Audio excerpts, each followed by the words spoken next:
있는 이 시기에 저는 그 육신의 건강을 챙기는 것도 굉장히 중요하다고 생각을 합니다. 그래서 너무 더워서 요즘 운동을 못했던 분들 계시다면 다시 한번 남산 한 바퀴 저희 보시고 이렇게 좀 육체 건강도 챙기시는 이 바나바 팀 될 수 있기를 소망합니다. 자, 지난주에 저희는 성탄절에 대해서 좀 나눴습니다. 굉장히 중요합니다. 왜냐하면 우리가 말하는 교회력은 지난번 나눴던 것처럼 루틴이에요. 1년 동안 우리의 삶 가운데 어떻게 하면 예수님을 떠올리게 할 수 있을까? 라고 하는 것을 저희가 돌아볼 때 이 교회력은 매번 돌아오는 시기이지만 그럼에도 불구하고 그 의미 안에 예수님을 좀 떠올리게 합니다. 그래서 저희가 시작은 11월부터 시작이었죠. 11월에 뭐가 있죠? 대림절이죠. 대림절은 성탄절 전에 4주. 지난주는 저희가 성탄절 12월에 있는 성탄절에 대해서 좀 나눴습니다. 성탄절 혹시 기억나시는 거 있으신 분 계신가요? 성탄절.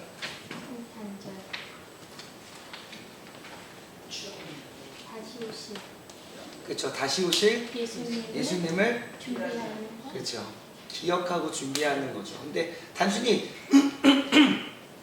과거에 2000년 전에 태어난 예수님의 생일잔치라기보다는 다시 오실 그 예수님을 자리를 마련하는 시간입니다. 주님은 어디에 오셨을까? 첫 번째 초림 때 예수님은 마구간에 오셨죠. 이는 우리가 전혀 예상치 못한 곳에 그곳에서부터 뭐가 시작되냐면 구원이 시작됩니다.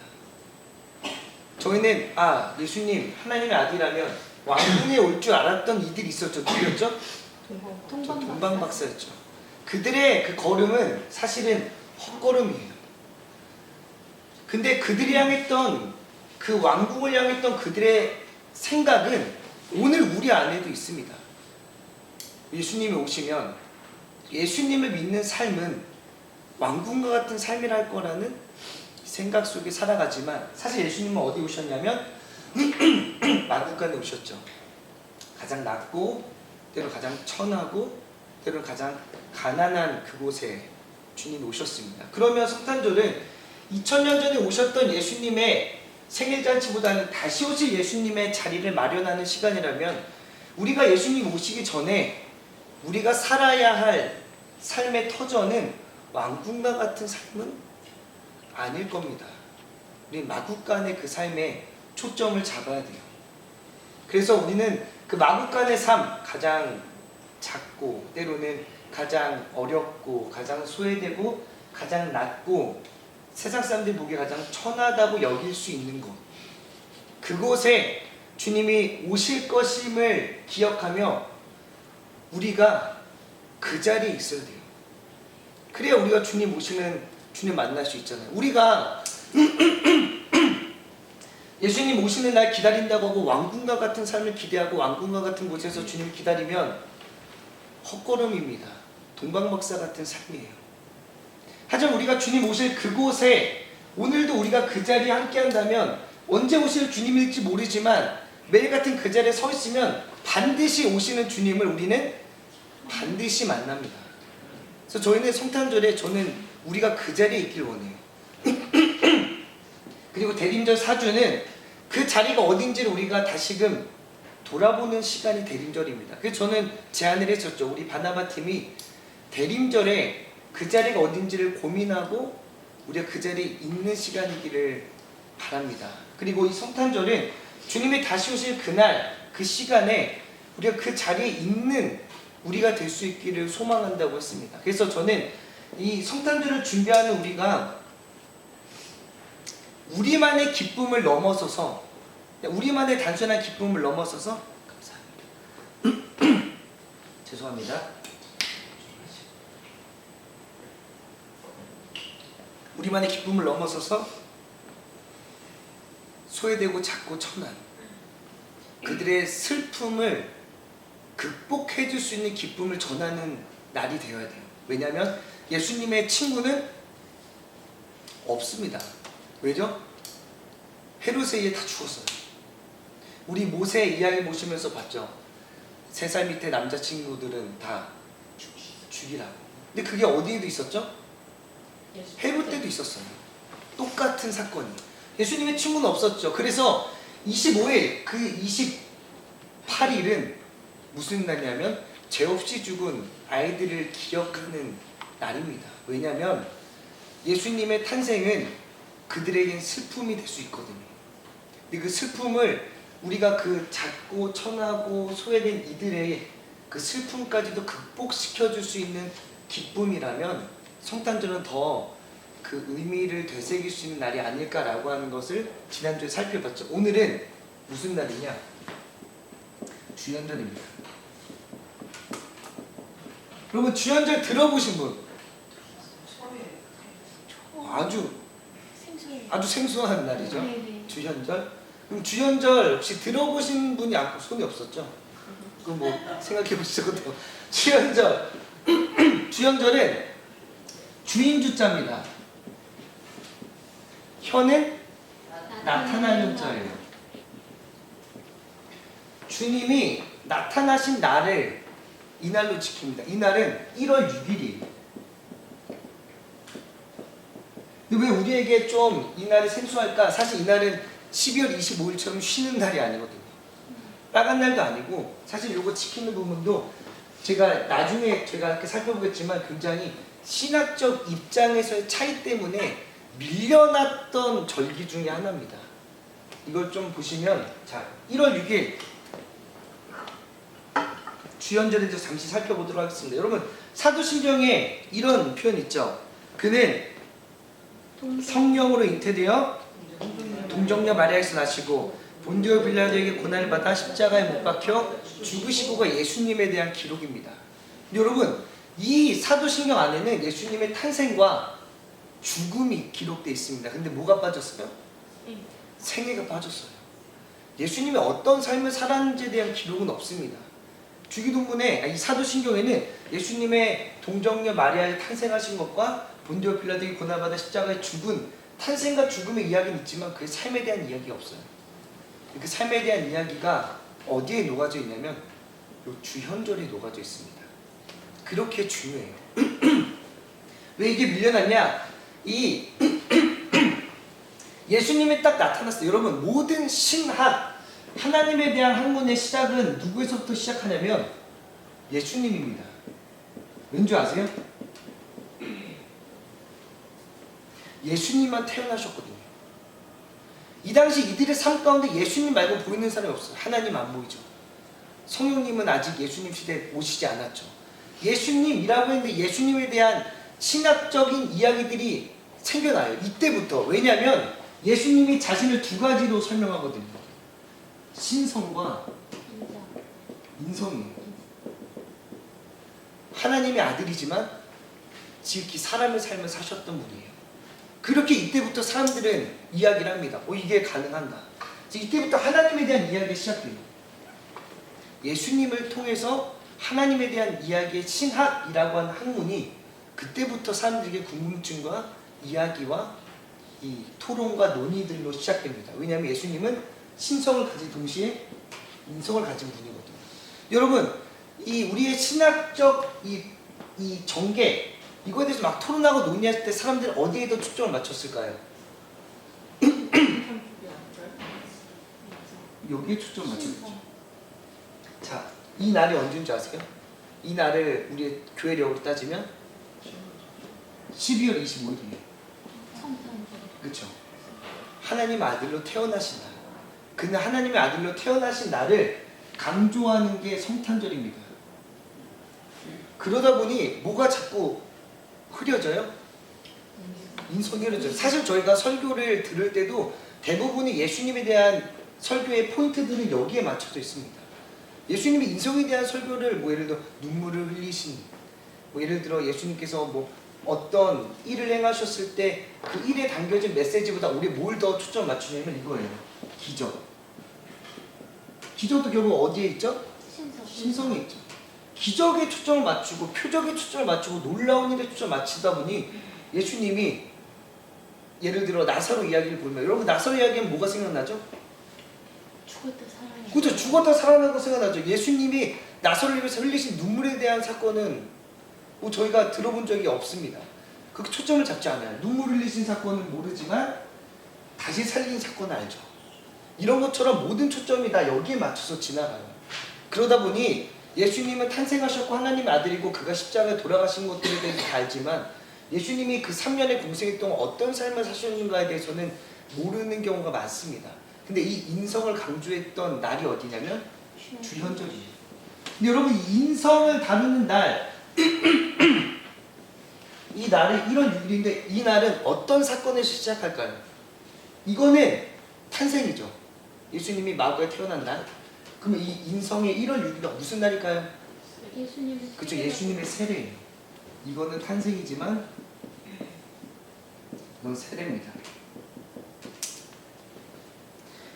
예수님의 수세식, 예수님이 세례를 받았다고 하는 날이 1월 6일을 우리는 지키고 있어요. 그래서 그날을 우리는 주현절. 자, 그러면 여기서 우리가 알아야 될 건 뭐냐면 예수님이 세례받은 날을 주님이 나타나신 날로 지키는 거예요. 12월 25일이 아니라. 그럼 이 사람들은 어디에 초점을 잡을까요? 여기에 잡겠죠. 그 삶에, 그의 삶과 생애에 초점을 잡습니다. 이날은 놀랍게 태어난 날, 신비로운 날. 하지만 이날은 예수님이 세례를 받고 진짜 공생의 삶. 여러분, 예수님이 우리는 33년의 시간 33년이라고 하는 시간을 살았지만 우리가 알고 있는 날은 일주일 남짓한 날이에요. 탄생할 그날 25일 한 번 알고, 돌아가신 날 한 번 알고, 부활하신 날 한 번 알고.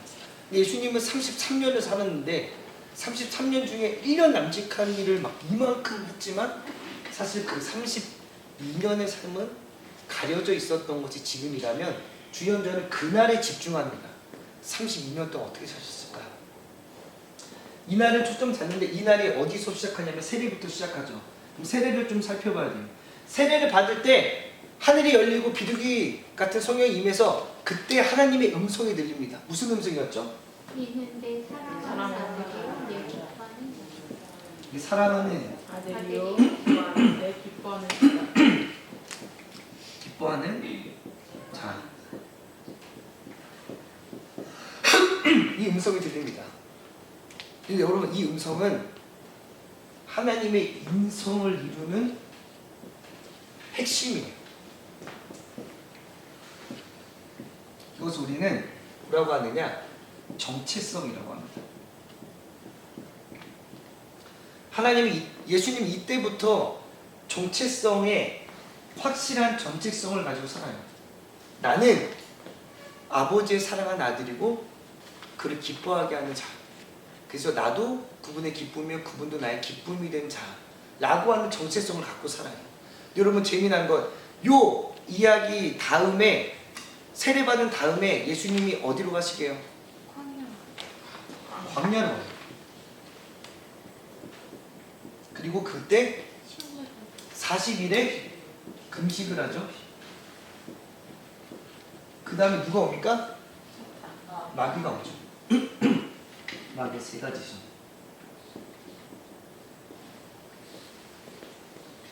우리는 이런 정체성을 가지면 그 다음에 우리의 삶은 어떤 삶이라고 생각합니까? 되게 꽃길을 생각해요. 야, 너무 아름답고 막 형통하고 내 사업도 풀리고 내 자녀과 시험을 다 붙고 막 대학도 잘 가고 막 갑자기 남편 사업도 잘 되고 우리가 모든 그런 형통한 삶을 바라지만 예수님이 그 삶을, 그 정체성, 너는 내 사랑하는 아들이고 내 기뻐하는 자다라고 하는 음성을 들은 후에 예수님의 삶을 돌아보니 아무것도 없는 광야로 갑니다. 그리고 그곳에서 금식을 해요. 그러고 나서 뭐가 옵니까? 마귀가 찾아오죠. 근데 마귀가 찾아왔을 때 세 가지 시험하는데 세 가지 시험에 항상 마귀가 무슨 말을 붙이는지 아세요? 네가 하나님의 아들이거든. 너가 하나님의 아들이어든 돌을 떡으로 바꾸라. 너가 하나님의 아들이어든 이 높은 곳에서 뛰어내려봐라. 너가 하나님의 아들이어든 나에게 절을 하면 내가 이 모든 영광을 너에게 주겠다. 다 이게 무슨 시험이냐면 정체성에 관한 시험이에요. 너가 진짜 이 사람이냐는 거예요. 너가 진짜 이 사람이야? 이 사람이야? 라고 했을 때 예수님은 하나님의 음성 아래 그 마귀의 시험을 이깁니다. 이게 가장 중요해요. 마귀의 시험을 이겨요. 그게 승리. 이 승리하는 삶. 근데 여러분 이게 제일 중요합니다. 왜냐하면 예수님이 그 다음부터 사셨던 공생의 삶은 아프고 병들고 소외된 자들을 찾아가서 병을 고쳐주는 기적의 이야기가 아니에요. 주현절이라고 하는 초점에서 보면 예수님의 그 공생의 삶은 어떤 삶이냐면 이 정체성을 잃어버린 자들에게 이 정체성을 다시금 되새겨주는 사건이에요. 소외되고 가난하고 초라하고 낮은 자에 있는 이들은 자신이 누군지 모르냐면 사랑하는 하나님의 아들인 줄 몰라요. 가난하고 소외되고 병들고 아픈 자들은 자신의 삶이 하나님이 기뻐하는 자의 삶인 것을 몰라요. 정체성을 잊고 살아갑니다. 근데 이 정체성을 누가 회복시켜줍니까? 예수님이 찾아가요. 소외된 자를 찾아갑니다. 가난한 자를 찾아가요. 병든 자를 찾아가요. 그리고 그들에게 단순히 병을 고쳐주는 기적, 죽은 자를 살리는 기적이 아니라 그들의 뭐를 회복시켜줍니까? 정체성을 회복시켜줘요. 넌 하나님의 사랑하는 자녀야. 넌 하나님이 기뻐하는 자야 라고 하면서 하나님의 나라를 잃어버리고 잊고 잃어버리고 살아가는 이들에게 다시금 회복시켜줍니다. 그분의 말씀으로. 우리가 예수님의 세 가지 시험을 다 뭘로 이기셨죠? 신명기에 나온 말씀으로 이기셨죠. 그 말씀으로 회복시켜주세요.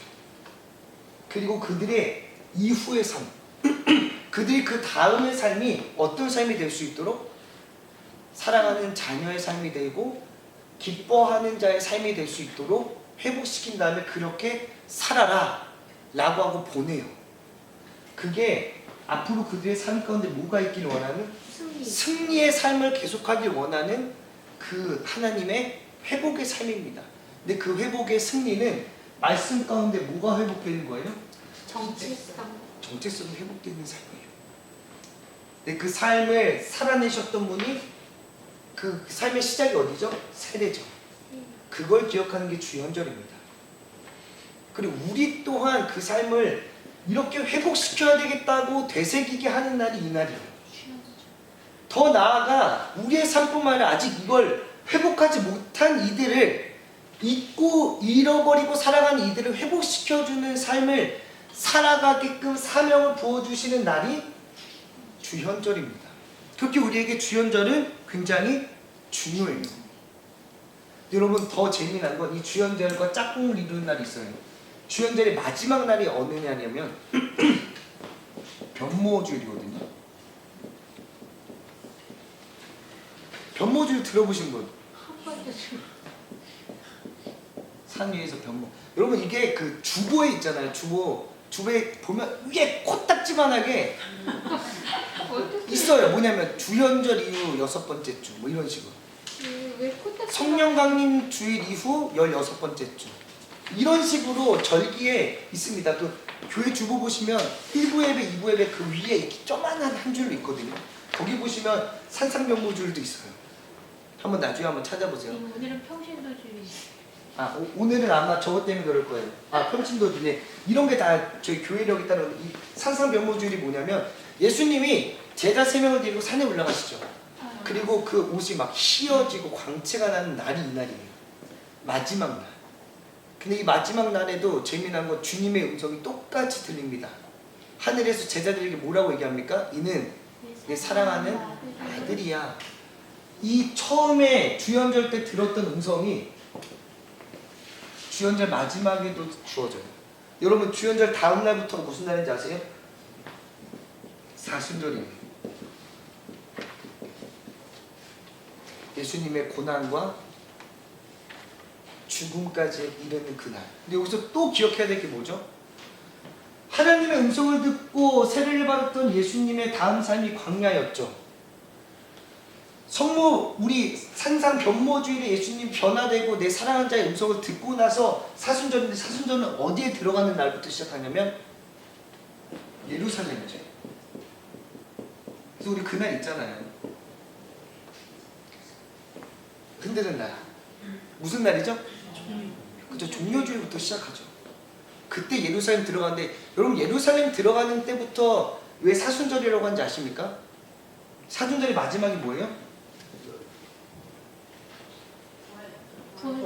부활절 전에 십자가 사건이죠.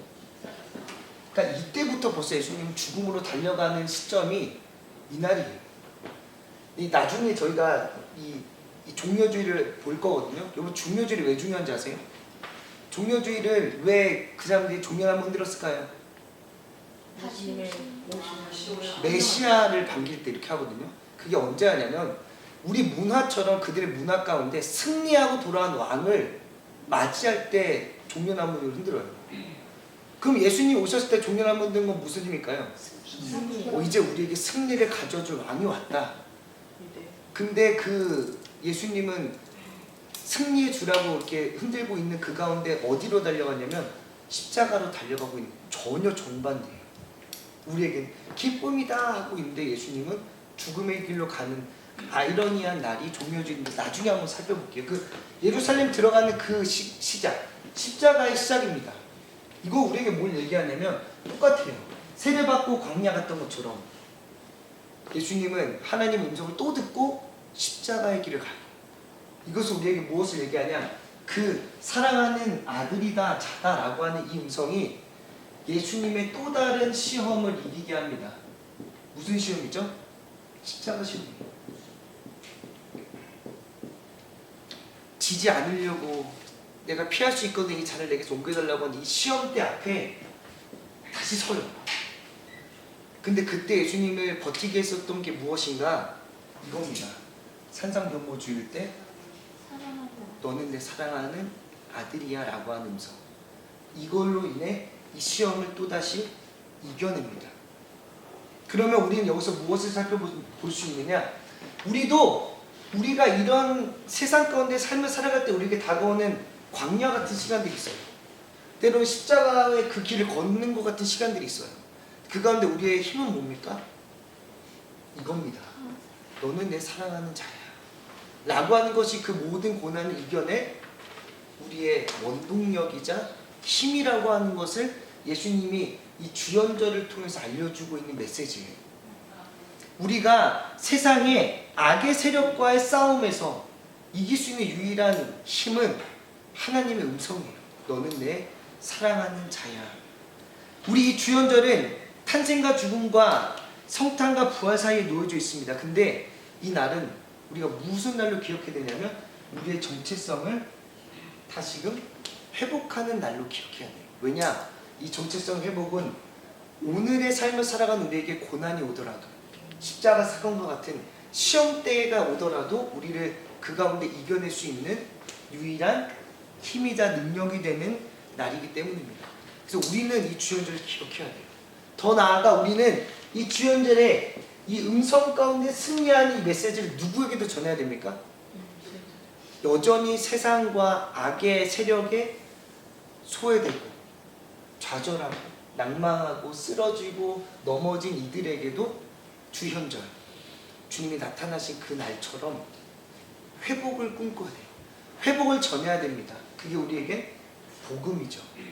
복음 가운데 그들이 회복되게 하는 날 또한 주연절임을 기억하며 1월 6일 우리가 그날을 다시금 누가 물어봐도 당당하게 그날을 전하고 이 날이 진짜 주님이 나타나신 날처럼 그 음성이 우리에게 들려진 날처럼 다시금 회복되는 우리 모두 바깥 팀이 될 수 있기를 간절히 소망합니다.